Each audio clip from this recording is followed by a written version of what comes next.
नमस्कार मंडळी, welcome back to Thamke family in Europe. तर बरीच लोक आम्हाला सारखे कमेंट्स करून मेसेज करून असं विचारत असतात की ताई तुम्ही तिकडचे डेली व्लॉग का नाही बनवत। तर त्या प्रश्नाचं उत्तर आहे की आम्ही दोघंही 9 to 5 जॉब करतो आणि घर सांभाळून काम सांभाळून आणि मग हे व्हिडिओज बनवायचे तर ते पॉसिबल होत नाही, कारण तेवढा वेळच दिवसभरामध्ये राहत नाही। आमचा the Thamke family in Europe हा चॅनल सुरू करण्यामागचा एकच उद्देश होता की आम्ही जेव्हा नेदरलँड्समध्ये आलो तेव्हा आम्हाला जे काही प्रॉब्लेम्स फेस झाले होते ते आपल्या इतर मराठी लोकांना फेस होऊ नयेत आणि जास्तीत जास्त त्यांना इकडे रिलोकेट व्हायला, जॉब शोधायला आम्हाला मदत करता यावी।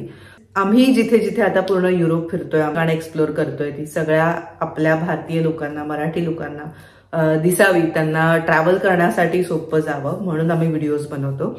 तर मी असा विचार केला की डेली ब्लॉग्स तर मला नाही बनवता येणार, पण अगदीच जेवण बनवता बनवता मी तुमच्या काही महत्वाच्या प्रश्नांची उत्तरं मात्र नक्कीच देऊ शकते।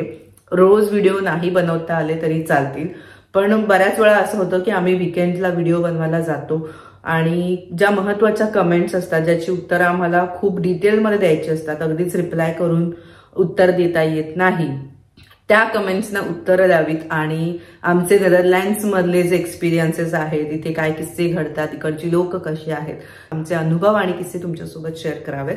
म्हणून मी आजपासून काय करणार आहे की मला जेव्हा वेळ मिळेल तेव्हा मी तुम्हाला जेवण बनवता बनवता इकडचे किस्से आणि तुमच्या कमेंट्सची उत्तर देणार आहे। तर चला मग सुरू करूया। आजचा दिवस असा होता की मी ऑफिसला गेले होते आणि आता घरी आले तर संध्याकाळचे 7:15 वाजलेले आहेत आणि आता मी जेवण बनवायला घेणार आहे। आज तब्येत थोडी डाऊन आहे, सर्दी, खोकला, टायर्डनेस आहे, त्यामुळे आज मटार पुलाव बनणार आहे आणि दह्याची कढी बनवणार आहे मी। भारतीय लोक जेव्हा परदेशामध्ये जातात तेव्हा आपल्या भारतातील लोकांना असं वाटतं की हे लोक बाहेर गेलेत, म्हणजे कंपनीच त्यांचा सगळा खर्च करत असेल। आम्हाला सुद्धा आमच्या नातेवाईकांचे जेव्हा फोन येतात तेव्हा ते आम्हाला सतत हाच प्रश्न विचारत असतात की मग तुम्ही कंपनी तुमचा खर्च करते का म्हणून। कमेंट्समध्ये पण काही लोकांनी हा प्रश्न विचारलेला आहे। तर सगळ्यात आधी मी त्या प्रश्नाचं उत्तर देते, कारण की बाहेर जायचं म्हटलं की तिथूनच सुरुवात होते। बऱ्याच लोकांना असं वाटतं की कंपनीत सगळा खर्च करते, मुलांच्या शिक्षणाचा, घर भाड्याचा आणि तुमचा पूर्ण खर्च उचलते आणि त्यामुळे तुम्हाला काहीच खर्च येत नाही आणि तुमचे बरेच पैसे सेव्ह होतात। तर असं अजिबातच नाही आहे। नेदरलँड्समध्ये किंवा येण्यासाठी 2 पर्याय आहेत। एक तर तुम्ही स्वतः जॉब सर्च करून या किंवा मग तुम्ही कंपनीतून ट्रान्सफर घेऊन इकडे या। तर दोन्ही गोष्टींमध्ये फरक आहे। काय होतं की जेव्हा तुम्ही कंपनीतून ट्रान्सफर घेऊन इथे येतात तेव्हा त्या कंपनीची रिस्पॉन्सिबिलिटी असते की त्यांनी तुम्हाला इथे पाठवलंय आणि तुम्ही तिथले इंडियामधले एम्प्लॉई आहात, तर तुमची पूर्ण काळजी घ्यायची। तर पूर्वी असं व्हायचं की कंपनी तुमचा सगळा खर्च उचलायची। आताच्या कंपन्या काय करतात की त्या तुम्हाला एका असाइनमेंटवरती पाठवतात। त्या असाइनमेंटचा जो कालावधी असतो तो फिक्स्ड असतो, काहींचा 6 महिने असतो, काहींचा 1 वर्ष, 2 वर्ष आणि मग हळूहळू जसं तुम्ही चांगलं काम करत जाता तसा तो एक्सटेंड होतो। तर सुरुवातीला कंपनी जेव्हा तुम्हाला इथे पाठवते तेव्हा तुमचा जो विजाचा खर्च आहे तो आणि तुम्हाला फ्लाईट तिकीट जे लागतं ते तुम्हाला ही भारतीय कंपनी देते। काही कंपन्या तुम्हाला अकोमोडेशन पण देतात 10 दिवसांचं, काही कंपन्या महिनाभराचं देतात आणि काही कंपन्या ज्या असतात त्या तुम्हाला रिलोकेशनची अमाऊंट देतात। म्हणजे तुम्ही कुठेही जर तुमच्या मित्रमैत्रिणीच्या किंवा घरी राहिलात किंवा तुम्ही स्वतःची जर तुमची सोय केली तर त्यांची फिक्स्ड अमाऊंट असते, ती तुम्हाला ती देतात। बरं, ही जी फिक्स्ड अमाऊंट जी तुम्हाला देतात त्याने जर तुम्ही तुमचा खर्च भागवलात तर ही अमाऊंट जी असते ती असं नाही की ते तुम्हाला देऊनच टाकतात, ती फ्रीमध्ये तुम्हाला मिळते। जे पण 3-4 हजार युरो, आता इथे जेव्हा आम्ही आलो तेव्हा 3-4 हजार युरो ज्यांना मिळतात तर ती अमाऊंट जी आहे ती तुम्हाला रिटर्न द्यावी लागते। त्यामुळे असं अजिबातच नाहीये की कंपनी तुम्हाला तुमच्या जाण्याचा खर्च करते, ते ऍज अ लोन म्हणून तुम्हाला ते 3-4 हजार रुपये देतात आणि दर महिन्याला तुमच्या सॅलरीतून ते कट करून घेतात। तर माझ्याकडे हा इन्स्टापॉट आहे जो मी रिसेंटली घेतला आणि त्याचा मला खूप उपयोग होतो, कारण याच्यात पटकन जेवण बनतं। तर आता मी याच्यामध्ये कढी बनवणार आहे आणि मग हे भांडं घासून घेणार आहे आणि त्यामध्ये भात बनवणार आहे। तर माझं अर्धा तासाच्या आत दोन्ही होणार आहे, अर्धा तास पण नाही, त्याहून कमी वेळात होईल। काही कंपन्या आहेत ज्या अति हेल्पफुल आहेत, त्या 1 महिन्याचं अकोमोडेशन देतात। काही कंपन्या त्याहून जास्त आपल्या एम्प्लॉईजची केअर करतात. ते इथे राहण्याचं जे रेंट असतं त्याचा काही भाग देतात. काही कंपन्या पूर्ण रेंट भरतात तुमचा.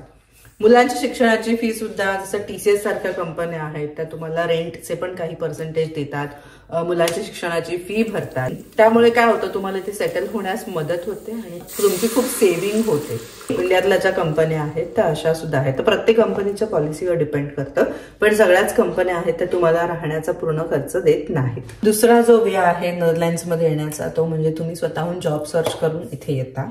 त्या केसमध्ये तर तुम्हाला खूपच कमी हेल्प मिळते. त्यामध्ये काय होतं की तुम्ही तुमचं जो रिलोकेशन अमाऊंट आहे त्या सगळ्याच कंपन्या नाही देत. खूपच कमी कंपन्या आहेत ज्या थोडेफार पैसे तुम्हाला देतात. त्यानंतर तुमचा जो विजाचा खर्च आहे तो आणि तुमचं फ्लाईटचं तिकीट ते लोक पूर्ण तुम्हाला देतात, इथे येण्यास मदत करतात. काही ज्या कंपन्या आहेत जर तुम्ही एक्सटर्नल कन्सल्टन्सी थ्रू विजा मिळवून जर इथे आलात तर त्या केसमध्ये तर तुम्हाला अजिबातच पैसे मिळत नाहीत. फ्लाईटचं तिकीट पण मिळत नाही आणि विजाचे पण पैसे तुम्हालाच भरावे लागतात. तुम्ही असं जॉब सर्च करून येता तेव्हा तुम्हाला कोणत्याही प्रकारची हेल्प अजिबातच कंपनीकडून मिळत नाही, कारण त्यांच्या दृष्टीने तुम्ही फक्त एम्प्लॉई असता, त्यांच्यावरती काही तुमची रिस्पॉन्सिबिलिटी वगैरे नसते. तर त्यामुळे अजिबातच ते कोणत्या प्रकारे तुम्हाला हेल्प करत नाहीत. पण काही ज्या कंपन्या आहेत त्यांची जर पॉलिसी असेल की तुम्हाला त्यांनी रेंट वगैरे द्यायला पाहिजे, त्यांच्या जर एक्स्ट्रा सर्व्हिसेस असतील किंवा तुमच्या पॅकेजमध्ये जर तुम्ही ते ऍड करून घेतलं असेल, खूप रेअरली अशा काही कंपन्या आहेत. म्हणजे IT मध्ये तरी मी कोणाचं ऐकलं नाहीये, पण काही इंडस्ट्रीयल फील्ड्स असतात ज्याच्यामध्ये तुम्हाला असे जॉब्स असतात ज्याच्यात तुम्हाला पूर्ण रिलोकेशन ही त्यांची जबाबदारी असते आणि तुम्ही कंपनी जवळच घर घेऊन वगैरे राहता, तर त्या केसमध्ये ते तुम्हाला पैसे देतात. शिक्षणाची फी तर अजिबातच मिळत नाही इथे, तसं क्लॉजच नाहीये. परमनंट कॉन्ट्रॅक्ट असेल तर इथे तर मुलांना प्रायव्हेट स्कूलमध्ये टाकणं सुद्धा अलाउड नाहीये, इंटरनॅशनल स्कूलमध्ये. त्यामुळे तुमचा तो सगळा जो बर्डन आहे फीचा तो तुमच्यावरतीच येतो. त्यामुळे नेदरलँड्समध्ये येताना कोणत्याही प्रकारे ज्या असं कंपनी तुम्हाला तुमचे सगळे पैसे भरते आणि तुमचा सगळा खर्च करते असं होत नाही. ते केस टू केस डिपेंड आहे. प्रत्येक कंपनीच्या फॅसिलिटीज वेगळ्या असतात.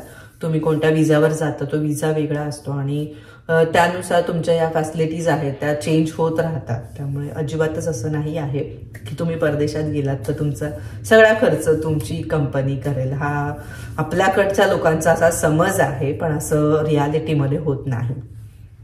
तर आता मी याच्यामध्ये राईस लावलेला आहे आणि इन्स्टापॉटचं आता मी प्रेशर कुक हे ऑप्शन ऑन करणार आहे.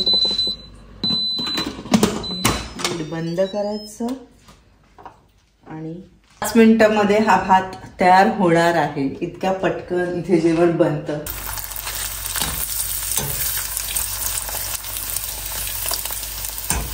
एक्झॅक्टली 5 मिनिटांनंतर वाफ काढली आहे मी आणि हा गरमागरम राईस आता तयार झालेला आहे. तो बघू शकता इथे मस्त सुटसुटीत असा भात झालेला आहे हा. आणि भात तयार आहे, कालची वांग्याची भाजी आहे, कढी आहे आणि खारवड्या तळलेल्या आहेत. या जेवायला.